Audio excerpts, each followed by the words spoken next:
కూర్చున్న చెట్టును నరుక్కోవడం అంటే ఇదేనేమో. రాష్ట్ర సరిహద్దుల్లో అంతర్రాష్ట్ర తనిఖీ కేంద్రాలను ఎత్తివేశాక రాష్ట్ర ఆదాయానికి గండి పడుతోంది.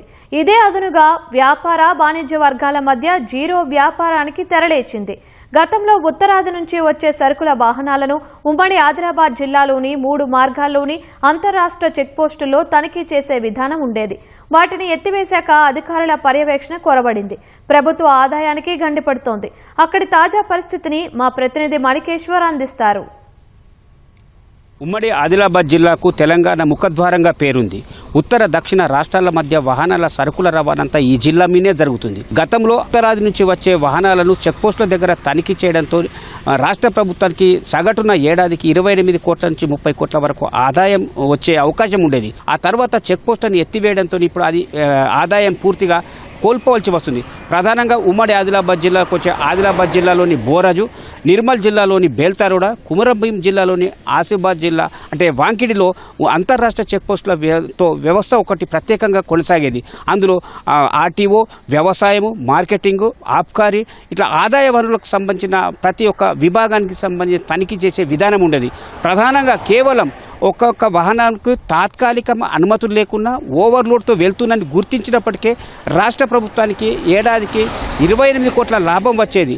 ఇక అది కాకుండా వాటి భిన్నంగా కొంతమంది ఏఎంవీలైతే ఎంవీఐలు ఈ 3 చెక్ పోస్టుల వద్ద ఆ నిబంధనలకు విరుద్ధంగా కొన్ని డబ్బులు వసూలు చేస్తున్నట్టుగా అనిషా దాడులలో లక్షలాది రూపాయలు పోగు చేసుకున్నట్లు అంశాలు కూడా వెల్లడింది. అంటే నిబంధనలుగా జరిగినదే లక్షలాది రూపాయల ఆదాయాన్ని సమకూర్చి పెడితే నిబంధనలు ఉల్లంఘించి చేస్తే ప్రభుత్వ ఆదాయానికి ఎంతగా గండిపడుతుందో వెల్లడవుతుంది. ఇప్పుడు ఆ తనిఖీ కేంద్రాలను ఎత్తివేయడంతో జీరో వ్యాపారానికి తెరలేచింది. ఉమ్మడి ఆదిలాబాద్ జిల్లాకు 3 వైపులా మహారాష్ట్ర ఆనుకొని ఉంది. ఆదిలాబాద్ జిల్లా నుంచి మొదలుకుంటే అటు మంచిర్యాల, ఇటు కుమరంభీం, ఆసిఫాబాద్, ఇటు నిర్మల్ జిల్లాకు ఏ విధంగా చూసినా కూడా ఆదిలాబాద్లోని బోరాజు, నిర్మల్ జిల్లాలోని బేల్తారుడ, కుమరంభీం, ఆసిఫాబాద్ జిల్లాలోని వాంకిడి అంతర్రాష్ట్ర చెక్ పోస్టులకు అత్యంత పేరున్న వ్యవస్థగా ప్రాచుర్యంలోకి వచ్చింది. కానీ వీటి ఎత్తివేసిన తర్వాత పూర్తిగా జీరో వ్యాపారమే జోరుగా సాగడానికి మార్గం సుగమమైంది. ఎందుకంటే ఉమ్మడి ఆదిలాబాద్ జిల్లాతో పాటు సరిహద్దునున్న మహారాష్ట్రలో చూసుకుంటే స్టీలు, అట్లాగే సిమెంటు, గోధుమలు మధ్య ధరలో భారీగా తేడా ఉంది. అక్కడ తక్కువ ధర లభిస్తే ఇక్కడ దానికంటే ఎక్కువ ధరకు అమ్ముడు జరుగుతుంది.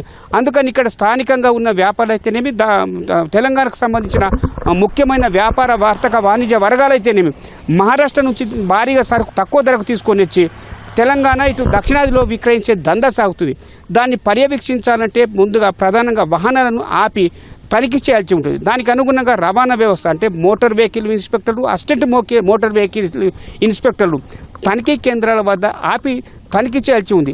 ఇప్పుడు ఆ ప్రక్రియ ఎక్కడ కొనసాగడం లేదు. ఫలితంగా ఏ వాహనంలో ఏ సరుకు వస్తుంది, ఏ నిబంధన ప్రకారం వస్తుంది, ప్రభుత్వ అనుమతి ఉందా లేదా, కేంద్ర ప్రభుత్వ రాష్ట్ర ప్రభుత్వాలకు అనుగుణంగా పన్నులు చెల్లిస్తున్నాయా లేదనే ప్రాథమిక అంశాలను కూడా పరిగణ తీసుకునే అవకాశం లేకుండా పోయింది. వ్యాపారులు ఏం చేస్తే అదే ఆటగా చెల్లుబాటు అవుతుంది. వీరికి కొంతమంది ఆయా ప్రభుత్వ శాఖలకు సంబంధించిన అధికారుల తోడ్పాటు కూడా కొనసాగుతుంది. కానీ అడిగేవారే లేదు.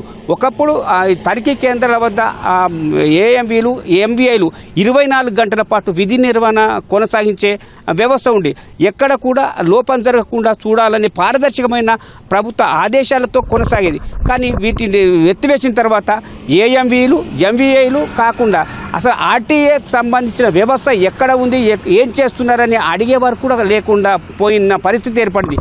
ప్రధానంగా ఇప్పుడు జాతీయ రహదారుల మీదకి వెళ్ళే వాహనాలను ఈ చెక్ పోస్టులు ఎత్తివేసిన తర్వాత ఎక్కడ పడితే అక్కడ వాహనాలను తనిఖీ చేయాలని ఒక ప్రాథమిక నిబంధనలు ప్రభుత్వం అందుబాటులోకి తీసుకొచ్చింది. అంటే జాతీయ రహదారిపై వెళ్ళే వాహనాలు ఆపడమే ప్రమాదానికి సంకేతం.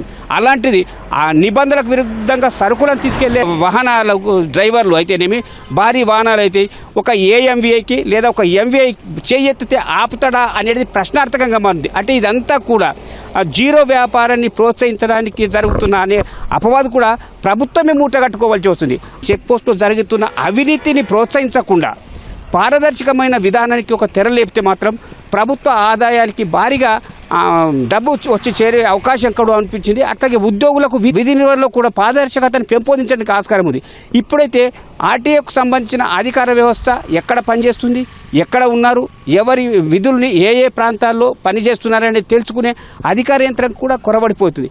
ఏ విధంగా చూసినా అంటే ప్రభుత్వ ఆదాయానికి ప్రభుత్వమే కోల్పోతుందా అనే ఒక అపవాదును మూటగట్టుకోవాల్సి వస్తుంది. ప్రస్తుతం మనం చూస్తున్నాం ఆదిలాబాద్ జిల్లాకు సంబంధించిన బోరజ్ మండలం ఇది అంతర్రాష్ట్ర తనిఖీ కేంద్రం. బారులు తీరి ఉండే వాహనాలంతా ఇప్పుడు ఎక్కడ బ్రేకు లేకుండా స్పీడ్గా వెళ్ళిపోయే పరిస్థితి ఏర్పడింది.